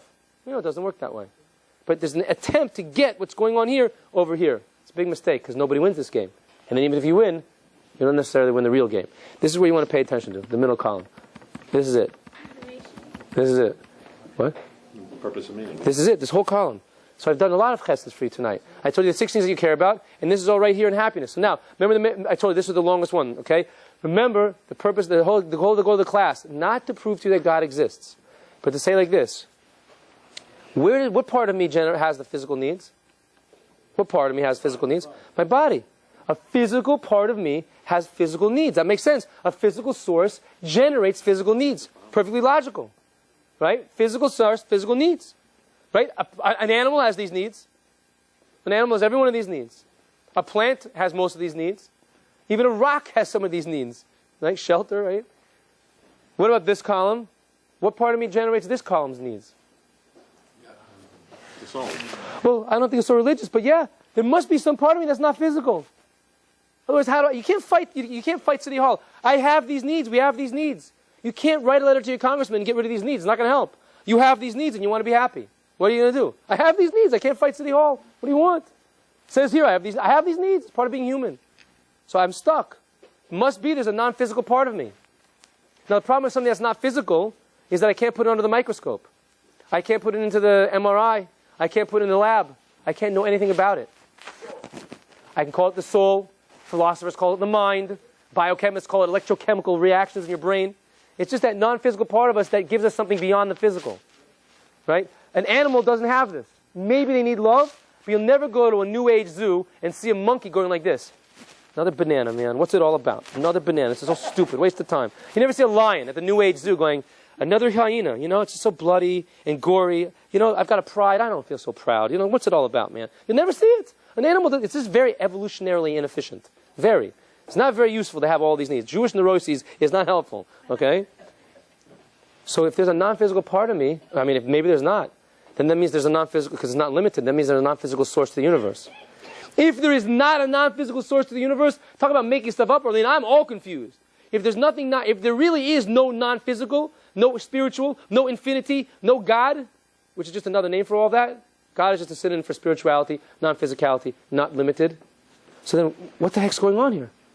Where's it coming from? And if I have it, I don't know anything about it. Can't put it under the microscope. So there better be a God, a source of non-physicality, that gives me this part of me and tells me how to take care of it. It doesn't mean that God exists. But it does mean that I really want Him to exist so I can understand what the heck's going on with me and I can take care of it and be happy. I want to be happy. We all want to be happy. And I all have these needs. Okay? Let's skip good and talk about purpose. I talk about justice. Okay? What is justice? What do we want when we want justice? What do we want when we want justice? It's not equality, because I can torture people equally or I can give them presents equally. Going back to the car which was racing and kissing the bumpers and going from... Right, what do I want? You don't want to have this car scare you and you would end up causing an accident. Okay, so you're right, Joe, what do I want? Someone said, I think you said it before in the very beginning. You said a key word. What is it that I want? What is justice? What is it? I can translate it. What is it? It's close to fairness. What's fairness? What is justice? What is it? What's the definition of justice? It's close. What do we mean by fairness? What do I mean by fairness? What's fair? How do I know something's fair? No. Good is rewarded. Right. You get what you deserve. I want to see that people are getting what they deserve. If someone does good, they get good. If someone does not good, they get not good. Not good's called a patch, and good is called a reward. I want to see that people get what they deserve. That's what I want. That's justice. You should know Jews go nuts over this. Much more than the non-Jews. We go crazy over this. Sometimes we'll scream at TVs. We'll go, why me? Fine. But it's down here again, like between the spleen and the gallbladder and the liver. It's in there so deep. You know that the Jewish people started the NAACP? Right? The Jews started the Harlem Globetrotters. Jews went down to Alabama in the 60s and were killed for the civil rights movement. Jews are disproportionately represented in all the alphabet soup of different organizations trying to bring justice to the world. We care about this very, very deeply. Is there justice in the world right now, ladies and gentlemen? People getting away with murder out there, right? People are embezzling money out there, right? People are, beating people out there, right? There's no justice. Was? No, close. No. Chesed, that's chesed. That's beyond justice. Okay? Mishpat. Emes mishpat sholem. Shifta v'sharechem. Okay? So, we crave it. There's no justice in the world. It's very painful. I want Speedy Gonzalez to get a ticket. What has to be the case for Speedy Gonzalez to get a ticket? He has to get caught. Who's going to do the catching? Police. This is all a metaphor now. It's a metaphor. It's a metaphor. Good, you're one step ahead of me. I need there to be a policeman on the highway for Speedy to get a ticket. If I want every Speedy in the world to get a ticket, right, what has to be the case? There has to be a cop who's always there. Ladies and gentlemen, what's the name of the cop who's always there? God. It's a shtick. God, think. God. I need a cop. I need a power, a presence that's always there, everywhere. If I want there to be justice, which I want. So there better be a cop that's always there. We call that cop, you can call it source, higher power, whatever you want to call it. I call it God. That's what we mean by God. Everywhere. Okay? What else? What does the cop have to do in order to give Speedy Gonzalez a ticket? How does he catch him? How does the cop catch him? How does he know whether to stop him? Right, with a radar gun. If he's drinking his coffee, eating his donut, he can't stop Speedy. He's got to have, who to go? He's got to have knowledge. He has to know how fast Speedy is going. But in order for justice to be perfect, he has to know everything about Speedy. Maybe he's a surgeon going to the hospital. Maybe he makes only $47,600 a year. Who knows? He's got to know everything. What's the name of the cop who has all the knowledge? Come on, people, I don't hear you now. Come on, please say it. Please say God. That's right. We're talking God now. That's right. Very important now, people. Ladies and gentlemen, I want to hear you call it out. Say it proud. We want God, right? God is the power, that is the cop that has all the knowledge. When we say God, that's what we mean. It has all the knowledge. That's what God is. Okay, how about this? How about this? Can you give Speedy a ticket? No. What does the cop have that you don't have? A gun. And what has he got? Joe, you said it before. Power. He's got power. What's the name of the cop that has all the power? God, people. Come on, you can say it now. God. Okay?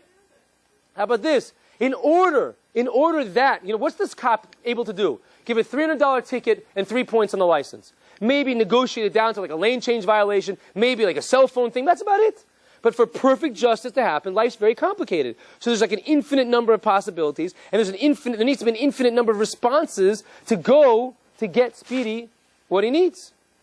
What's the name of the cop that has access to infinity? God. God's infinite. One more. The guy in Germany whose last name starts with an H, his name should be erased. How many people did he kill directly or indirectly? 6 million, 10 million, 12 million, a lot of people. Never mind the people who survived and kind of endured a lot from that. Okay? How many times can that guy die? Once. Is that just? No. That's not just. That doesn't seem to work out. Even if we tried to keep him alive and torture him, right, he probably would die after like 10 lives worth. There's no justice. And not even being negative. I read a story recently where there was a car that got stuck on a railroad track. True story on the news, if you can believe the news. A car got stuck on the railroad track, family of 5 inside. Some local gardeners or workers pushed the car off the track or ripped the people out of it before the train came and smashed the car. 5 lives. How do you reward that? Oh, you're dead, sir? Get up 4 more times. Or this family takes the $47,600 a year and garnishes the wages like $100 a month to pay this guy back. You save 5 lives. You can't reward that. There's no justice. It cannot be justice unless there's a plane of existence that's not limited by time. If there really is eternal existence, then that guy from Germany could be dying every single day over and over and over again 6 million or 12 million times. Never mind all the other tyrants in history. If there is no eternity, forget about it. There's no justice. There's no justice. What's the name of the cop that has access to eternity? God. It doesn't mean that God exists. And I don't want to be foolish enough to delude myself that he exists. But I definitely want God, bless you, and I mean that. I definitely want God to exist. I can't fight City Hall. I crave justice. It will never exist unless a God exists. It doesn't mean God exists. It means I want God to exist. Let's talk about purpose and meaning. Purpose and meaning are related concepts. They're not the same thing. What's the synonym for purpose? We said it before. Someone said it before. What's the synonym for purpose? Goal. Where you're headed. It's the motivation, where you're headed. You can have a goal for your night tonight. You can have a goal for your winter. You can have a goal for your semester in college, a goal for your year, and of course a goal for your life. Purpose, where you're headed. Meaning means, what does the word meaning mean? What you're going to do to get there? No. You're kind of close. I shouldn't say no. But meaning, just the word meaning means value, worth, significance. So obviously, first of all, I want a purpose that has meaning. I want a meaningful purpose. It's full of value, worth, and significance. But also when people say, I want a life that has meaning, what they also just mean is like day to day, I want what I'm doing to matter. I want to have value, worth, and significance. So you should realize, once you have a purpose, everything you do now has meaning. Because you can decide, is this helping me achieve my purpose, or is it helping me undermine my purpose? So everything I do now can have meaning once I have a purpose. So it's very important to have the right purpose. It has to be a purpose that itself is valuable, significant, or worthwhile. So watch. I'm just going to illustrate with a little activity, okay? We're going to go to the middle of nowhere, okay? It's very crowded out there because everyone goes to the middle of nowhere. So I'm going to go to the middle of nowhere, okay? Imagine, if you will, and you will, we're in the middle of nowhere. I'm going to go to the middle of nowhere and stick a 10-foot high stick into the ground. And on top of the stick, I'm going to put a metal hoop or a rim, okay? And I'm going to take an orange ball and put it inside that hoop. Have I done, in the middle of nowhere, have I done anything significant, valuable, or worthwhile? I say no. You think about it yourself. I say no. But 1 second. What if I go 90 feet away, stick another 10-foot high stick with another circle on top of it, come back to this one, take the orange ball, and put it inside that circle? Have I done anything valuable, significant, or worthwhile, intrinsically? No. I say no. I say no. But wait a second. What if I draw a rectangle on the ground around those two sticks and get 5 tall guys to come out there dressed in pajamas and try to stop me from putting the ball in the circle, and I still put the ball in the circle? Have I done anything significant, valuable, or worthwhile? Impressive. It's an accomplishment, but I don't think it's so valuable and worthwhile. But 1 second, 1 second. What if I move this rectangle in the middle of Kemper Arena in Kansas City, Missouri? I get another 5 tall guys in pajamas to come out there. I stick 60,000 people in the audience. I got 3 billion watts of electricity going, $4 trillion of advertising money. I got an announcer on television going, "It's March Madness, oh baby!" And I take the ball and I put it inside the circle on top of the stick. Have I done anything significant, valuable, or worthwhile? Okay, but intrinsically, I say no. It's all made up. How much are they getting paid? It's all an illusion. And people say it's important, but doesn't make it important. Just because people are willing to pay these guys $20 million doesn't make what they're doing significant. You don't believe me? After tonight, go out on 108th Street. Some of the kids are playing with a little football out there. Go take the football on 108th Street, and I want you to run 10 yards. And then at the end, jump. Okay? Just try it on your own tonight. Go out in the street, 108th Street, no problem. Take the ball in your hand, run 10 yards, and then jump at the end and see how you feel. Okay? I don't think it's going to make you feel any better. That's my thought. I could be wrong. I don't think it's going to make you feel any better about life tonight. Try it. I've done it. I mean, I look weird enough as it is. It's very fun. Try it. You can do a little jump. You can even stand up and do a dance. Okay? It's all made up. It's all an illusion. The black column is to be probably entertainment. People need entertainment. No, they don't need entertainment. That's over here. They don't need entertainment. The entertainment is a distraction from what's real. Entertainment is a distraction from what's real. So, I can say this about any purpose. Every single person. How do you know? Do you know what's the biggest religious event on planet Earth? What's the biggest religious event on planet Earth? Christmas. Close. New Year's Eve. That could be. I'll say a different one. He said New Year's Eve. I'm going to say the World Cup. The Soccer World Cup. You know why? 4 billion people on planet Earth care who wins that gold trophy. That's more than anything else on planet Earth that anybody cares about. Because the Sunday people, there's only about 1.5 billion of them. And the Islam Muslims, about 2 billion of them. But that World Cup, someone told me there are more nations in the International Federation of Soccer, Football, FIFA, than are in the United Nations. Okay? Think about it. You had the war, 2006, where the last World Cup was. There's a war going on. English soldiers are in Iraq. And they're probably fighting like Iranians. And then 1 second, stop. Okay, play soccer. 90 minutes, 90 minutes, 90 minutes, 90 minutes. Stop, kill each other. What's going on? You got a guy in Brazil who lives in a complete squalor with all of his friends. He's lucky if his wife and daughter aren't walking the streets in every stretch of the imagination, what that word means. And all of a sudden, if Janino and Benino and Canino can stick a ball inside a rectangle, his life is great. And then that goes over, and he's just back to his squalor. What's going on? Plus, look at it this way. You got a guy named Tony over there from Brooklyn. Yeah, you got Tony over there down there from Brooklyn. Tony over there, right? What's his purpose? What's Tony got to do? Joe, what are you looking at? What are you looking at, Joe? Me? No, nothing. Oh, so you calling me nothing? Be careful of that one, right? No. What's Joe got to do over there to be a big man? What's Joe got to do to fulfill his purpose? What's he got to do? Come on now. Come on, ladies. Tell me what's he got to do. That's right. He's got to whack people. He's got to whack people, run racketing. Sure would be a shame if this building burned down, Mr. Right? That's what Tony's got to do. And if he does that, he's the best. Tony, how you doing? Ooh, it's Tony. Hey, Frankie, Gino, how you doing? That's what he's got to do. That's his purpose. Is that so worthwhile? Is that valuable? You got a good-looking guy a good-looking guy, I don't know if you should know these things, but on American college campuses, it goes like this. Good-looking guy, 6'2", Johnny, walks on college campus, right? Good-looking guy. What's his purpose for the next 4 years? No, he doesn't have to look good. He doesn't look good. Right there, it's written right there. See it? See it? Everybody see it? Girls. That's his purpose. And you know something else? The way it goes, that Johnny will tell stories the next day, every night. He'll go out and carouse, and the next day he'll tell all of his friends, oh, and there was this, and there was this. And, wow, that's a great story, Johnny. You're the best. Can I go out with you? You're so fun. It's amazing. 1 year. And if it's cool, he did it in high school also. Okay? He gets to college. So you know how I know? That's his purpose. He's getting pats on the back from all of his friends. But I can go up to Johnny and say, you know, Johnny, I got a group of people I want you to meet. Come over here. Yeah, come over here. Let me just introduce you. These are the fathers of all the girls that you've gone out with in the last 4 years. I just thought you wanted to spend some quality time with the dads and talk about the relationships you've had with their daughter. What do you say? I don't think Johnny's going to be so into that after all. But he's so popular with all his friends. Everybody pats him on the back and tells him how great he is. What are we learning here? What makes something a purpose? Who's to say that being a mafioso is the right purpose? Who's to say that being an athlete is the purpose of life? Who's to say that being the head of the Democratic Party or the Republican Party, the President of the United States, is the purpose of life? Who's to say that being the chair of the English department at Harvard University is the purpose of life? Who's to say that being a funny-looking rabbi in a long black coat with a cool-looking beard is the purpose of life? We're just making it up. Unless there's a God, right? If you want to learn about football, right, there's a goal of the game. If I know nothing about football, you know what I do? I come out in the field and go, hey, fellas, it's really long this way. Why are you going this way? If you go this way, it's much quicker. Just go across the field. No one's going to seem to stop you. It's great. Just go across. Hey, fellas, coach says go that way.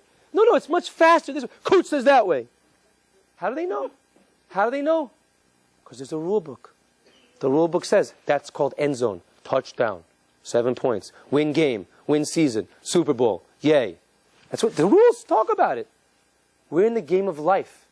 What's the goal of the game of life? How do I get there? Where's the end zone? What's the season? How do I get there? There better be a game designer. There better be a game master that created the whole game and says, here's your purpose in the game for you individually and for the whole world collectively. And here's how you get there. It doesn't mean that this game designer exists. But I sure want him to exist, because otherwise I'm just making it up. I'm just shooting at straws. It doesn't mean that he exists, but I want him to exist very badly, because I want to have purpose and meaning in my life. If I don't, a person can actually come to suicide, God forbid, on that level. So it doesn't mean it exists, but I want. So I'm not proving that God does exist. I just want it very badly because I want purpose and meaning. Okay, let's talk about good quickly, and then I usually just keep pouring on. But if people want to stop, I'll stop. And whoever wants to stick around for world peace, that's just takes a little bit of time. It's also that's the secret to a good marriage. Talking about world peace is also the secret to marriage. So it's been about an hour and a half. I told the guys it would be an hour and a half lecture, but really I lied because I know it goes a little bit longer than that. Okay, so let's talk about good. Okay, a little warm up about good quickly, and then the real issue. You're going to love it. Okay, there's a famous law case that I think is true because it was in my law book, so it must be true. Happened in England about 140 years ago, like 1870. Okay, something like that. There was a shipwreck of a fishing boat in the North Atlantic in the middle of the summer. Okay, and there were like 3 people who survived on a lifeboat. Everyone else sank, let's say. And they didn't think they were going to be rescued, these 3 people on the lifeboat. And they ran out of food, and they ran out of their water pills, so they were near death. But they decided, you do what you can do. So they decided to draw straws. And they agreed that the short straw would allow himself to be killed by the 2 winners and eaten by him. Okay? That's what they thought. They didn't think he'd be rescued, but you have to try anything. So they drew straws. The short straw got the short straw. The 2 guys killed him and ate him. And then lo, sometimes I like to leave the behold to the side. Not lo and behold, just lo. And lo, they were rescued. And they're brought back to England, to merry old London with the powdered wigs, all that stuff, and brought up on charges of murder. They're brought up on charges of murder, which means they did something wrong and they need to be punished for it. So I'm going to ask you, if you're following me, by show of hands, if we're starting our own country, our own society, and we get to make laws, should we have a law that says what those 2 people did on that boat is called a wrongful act of killing? It's a murder, and therefore they should be punished as a result. Who thinks that what they did is wrong and they should be punished as a result? Who thinks what they did is okay and they should be let to go free? Who's not sure? Who wants to be sure? I'm assuming you're tired because if you're Jewish, you definitely want to be sure. Okay? So I'm going to cut to the chase. The reason why people usually say, anybody who said that what they did was okay? Okay, Arlene, your hand went up first. Why? Because if they didn't do that, there would be 3 dead. 3 dead is better than 3 dead is better than one dead. Right? Sure. John Stuart Mill, utilitarianism, very important. Good. That's a good one. Anybody else want to tell me another reason? You had your hand up? They all agreed. They all agree. What's your name? Velvel Geltzer. So Velvel says that they all agreed. Consent. That's a very powerful argument. If a person has a right over their body and their life, so then they have the right to end it. And if they consent, and they make a calculated risk, I've got a 67% chance of winning this game, they should be able to do it. And you know something, what I think? I think it's a very powerful point, which is why I think Dr. Kevorkian doesn't do anything wrong. Because if you believe that a person can consent, why can't, and they just can't blow their brains out, so then why can't they get someone to set up a thing to help them push a button and take their life quickly? What's wrong with it? Right? If you assume that a person has the right to take their life. It's a very powerful thing. I don't know why America gets so upset about it. Except I do know why. You know why? One of the reasons why is a very simple reason. Because this is what would happen. They fear this is what would happen. He consented. He consented. He consented. She consented. Right? That's what they're afraid of. The people can go around killing people and like making up notes saying they consented after the fact. But if you really knew that a person could consent, we should have like instead of a DMV, a DAS, a Department of Assisted Suicide. People come in, they complain, they say, I hate being alive, I don't want to be alive, take my life, I can't do it, I'm too squeamish. Doctors know it's this, then they wait in the back room for 6 months, commiserate with each other, cry, why? And then afterwards, okay, you really still want to be dead? Go in the back room, we'll take care of it. And you know why I think we don't have that? Because then if we really knew a person was consenting ahead of time, what's the problem? You know what the problem is, Sam? I think the DAS would be very crowded. And we'd be very scared. The DAS, my DAS, would be very crowded, sadly. We're afraid that people actually go and do this, right? But if you don't think that a person has the right to take their own life, so then this whole argument falls away. But if you do, consent's a very powerful argument. Anyway, what I wanted to draw out a little bit, without getting into more, there are other arguments, is that moral issues, it's actually harder to argue the side that it's murder. But people can do it, I don't want to do it now. We should just see that moral issues can be argued with rational reason language. You can couch every side of a moral argument in the language of logic and reason, which is either nice or scary. So I want to talk about one key issue that's definitely part of the political landscape here, and it's a very deep insight. Okay? Ready? Let's talk about abortion. Let's talk about abortion? Right? It's friends? Abortion. Okay. It doesn't matter what I think. I don't even know what I think, to tell you the truth. Let's just talk about abortion for a second. I just want to make us think a little bit. Okay? And if you think like me, you're going to end up looking like me. Because this is what I thought about those many years ago. So I'm sharing with you a little bit. Okay? So now we're not talking about saving the life of the mother. I am not talking about that. It's not on the table. It's not an issue. It's out there, on 108th Street. Okay? Or in the Midtown Tunnel already. So how many people think that there should be a law? We're starting on society now. We can make a law. How many people think that the law should be that abortion is wrong? I don't care what your reason is other than the safety of the life of the mother. Other than that, I don't care what your reasons are. I don't want to hear it. No abortions. Who thinks that's what the law should be? Who thinks that, no, you should have a right to an abortion. The society has to allow a right to abortion. It's okay. You can be friends. Okay. How many people aren't sure? How many people want to be sure? Okay, you know me now. Let's break it down. First trimester, months 1, 2, and 3. Do I hear months 1, 2, and 3? Going once, going twice, going 3 times. Months 1, 2, and 3. One second. One second. Don't. You'll see. Okay. So now, first trimester. How many people think that abortion is wrong? I don't want to hear it. Other than the safety of the life of the mother, saving the life of the mother, I don't want to hear it's wrong. No abortions. How many people think, nope, you can have an abortion. You're allowed to have an abortion. How many people aren't sure? How many people want to be sure? Months 4, 5, and 6, ladies and gentlemen, months 4, 5, and 6, second trimester. Oh yeah, months 4, 5, and 6. How many think in months 4, 5, and 6, abortion is wrong? I don't want to hear it. I don't care your reasons. It's wrong. You shouldn't have it. Nope. How many people think that you should have access to an abortion? The law should be that you should have access to an abortion. How many people aren't sure? Who wants to be sure? Months 7, 8, 9, ladies and gentlemen. Months 7, 8, 9. Months 7, 8, 9, third trimester. How many people think that you should have that abortion is wrong? I don't want to hear the reasons. How many people think no, you should have right to an abortion? How many people aren't sure? Who wants to be sure? 3-minute-old baby, a 3-minute-old baby. Ladies and gentlemen, you've heard about partial birth abortions. We're going to talk about post-birth abortion. A post-birth abortion, 3-minute-old baby. How many people think that I don't want to hear it, I don't care the reason, a post-birth abortion is wrong? A 3-minute-old baby, ladies and gentlemen. How many people think, no, you should have access and right to a post-birth abortion? How many people aren't sure? Who wants to be sure? What? I have a 3-minute-old baby. Shh. Watch this. You guys know about red staters and blue staters? You know about red staters and blue staters? Okay, I'm going to do a magic trick. It's available for bar mitzvahs. You can do it at home. I'm going to do 2 magic tricks for you. Right now, I'm going to take a card-carrying Planned Parenthood charter member, bleeding heart, blue state liberal Democrat, and turn that person into a red stater right before your very eyes. Ready? Come here. The person's going to come here and say, see that little baby there? 3 minutes old, sitting in the little, plexiglass cradle over in the delivery room. Little baby. It seems that the mother, like she's realizing that she should have, taken care of business a few months ago, and now she wants to do a post-birth abortion. No, she can't do that. No, she's got, it's the same reasons, she can't, she just should have done it 3 months ago, she didn't get around to it. Now she realizes, she sees it, she wants to do a post-birth abortion. That's it, she's going to smother it with a pillowcase, with a pillow. No, you can't do that. The doctor's coming right now, so we're just going to do it. No, you can't. Got to protect the baby. That's very red state. That's very red state. Will actually kill a doctor to protect the life of that baby, even though the exact same reasons apply when the baby's only a 6-month-old fetus. Rape, incest, not ready for it emotionally, financially, whatever else you want. Same exact reasons apply still. Okay? Just something to think about. But I'm an equal opportunity magic tricker.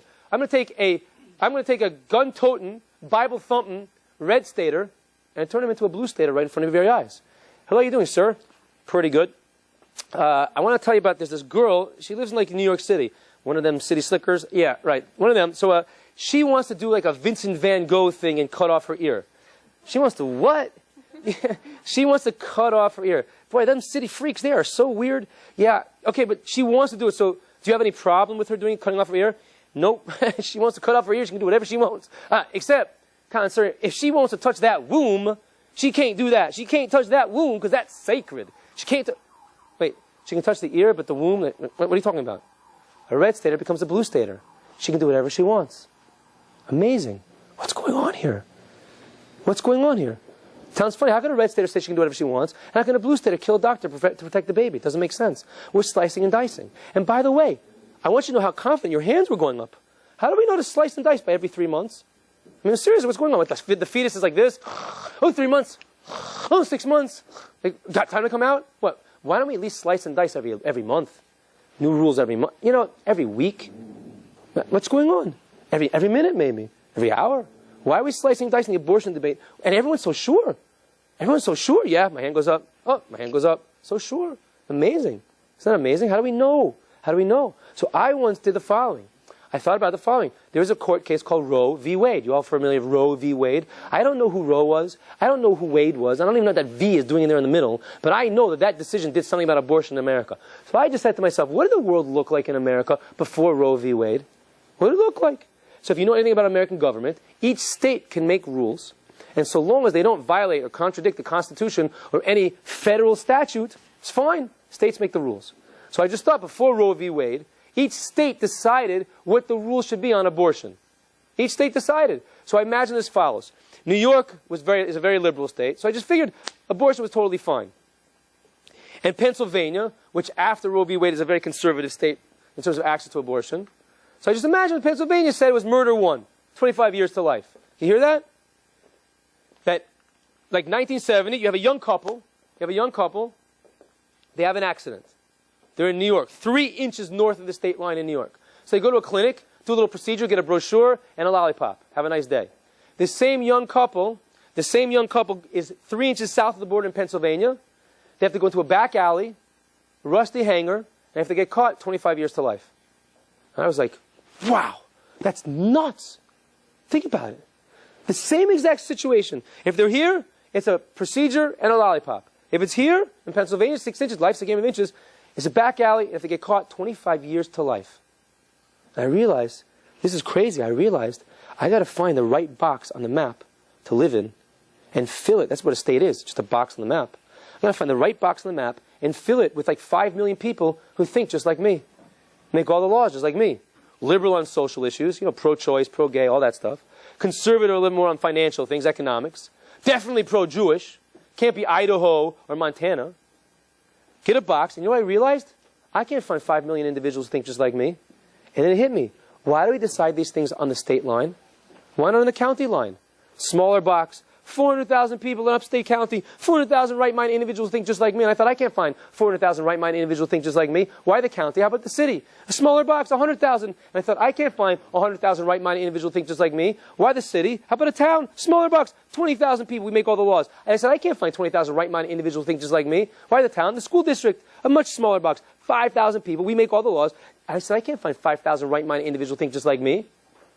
So why the school district? My block. So a little box on my block. My block, 100 right-minded individuals think just like me. And I thought, I can't find 100 right-minded individuals think just like me. And then I said, you know what, that's it. Right and wrong, good and bad starts and ends. Where? In my backyard. In my backyard? Why not? My backyard. That's great. Everything that's good, that's good, that's good. You know what the problem with that is? What the problem with that is? He's got his backyard. You've got your backyard. She's got her backyard. You can never be good. Because as soon as you try to be good, you know what the other person's going to say to you? Well, that's in your backyard, but in my backyard, it's not so good. Imagine a conversation you could have with a guy from Germany. Excuse me, sir, you're killing a lot of Jews over there. That seems to be pretty wrong. What are you talking about? You know? He just says, that's in your backyard, kind sir, but in my backyard, it's actually a good thing what we're doing. In fact, if you'd like to come in, you'll see I've got like 50 million people partying it up in my backyard. And you give me a few months, I'll get another 350 million Lithuanians and Ukrainians to hang out in my backyard and do what we're doing. So, you nice little, effete northeasterner, go back to your little town in your backyard and don't do it. But in our backyard, it's perfectly fine. See the problem? Being good is meaningless if it comes down to your backyard. Because everyone else has their backyard. So what you think you're doing good, that person says, no, that's in your backyard, it's good. In my backyard, it's bad what you're doing. We all want to be good. Can't write a letter to your congressman. We want to be good, and we want to be gooder. But it's meaningless to say I'm good if it's just based on a vote. It's based on my backyard. How can I say I'm good? And this, by the way, is one of the deep insights as to what's going on in America, why the Reds and the Blues are talking right past each other. The Reds and the Blues are not talking the same language. Because deep down, what's a Blue Stater think? A Blue Stater, from my understanding, my experience, a Blue Stater knows. Because they're making it up. Deep, deep down, a Blue Stater knows they're making it up. On all the issues. Most of the social issues, it's easier to see it. Making it up. Abortion's right. Whatever. They're making it up. And they know it deep down. And they assume that a Red Stater is also making it up. Which I would also. They're also making it up. So don't yell at me so much. Don't try to impose your backyard on me. Don't try to impose your backyard on me. That's fine. What does a Red Stater say back? What does a Red Stater say back? Red Stater says, it's not my backyard. What does the Red Stater say back? I'm not getting it from my backyard. It's not my backyard. Where's it coming from? It's coming from above the fluorescence. Now, I'm not saying which one's more dangerous. Because look, if you think you got God, and you got the wrong picture of God, it's very dangerous. Take a look at our Arab cousins. It's very dangerous. Don't get me wrong.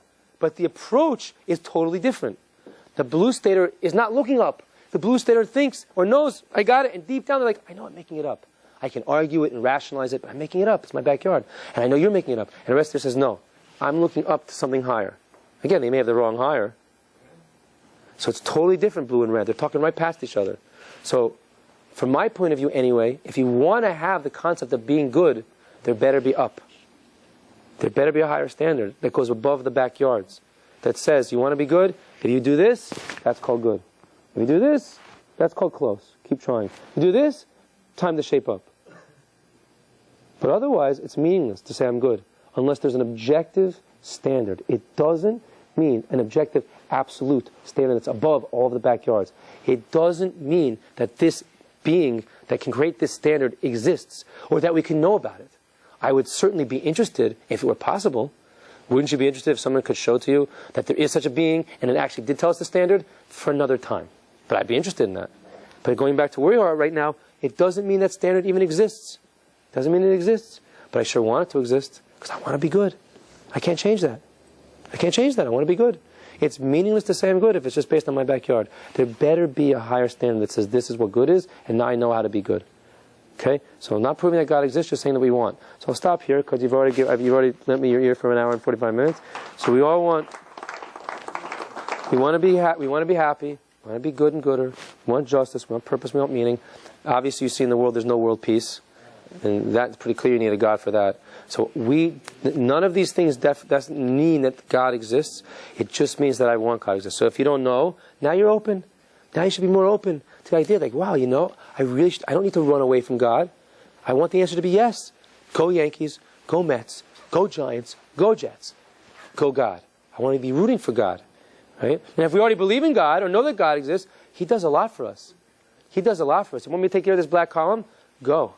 Go. Be more connected to God. Be more into God. Do more things. You want justice in the world? Be more into God. Be more into God. Right? Purpose, meaning, that's your purpose. That's your meaning. Be completely into it. Wherever you are, whoever I'm talking to, you each identify as one. Okay? And whatever you're holding by, bring it into your life and then go out there. Take care of yourself first. Take care of that column and then be able to help inspire and build others. Just a little way to remember, the name of the presentation is called Gratifying Our Deepest Desires. So the first letters of the title spell G-O-D. Have a nice night. If anybody wants questions, I'm here to stick around. And if anybody wants me to talk about world peace or anything else, I can do that as well. Thank you very much for listening.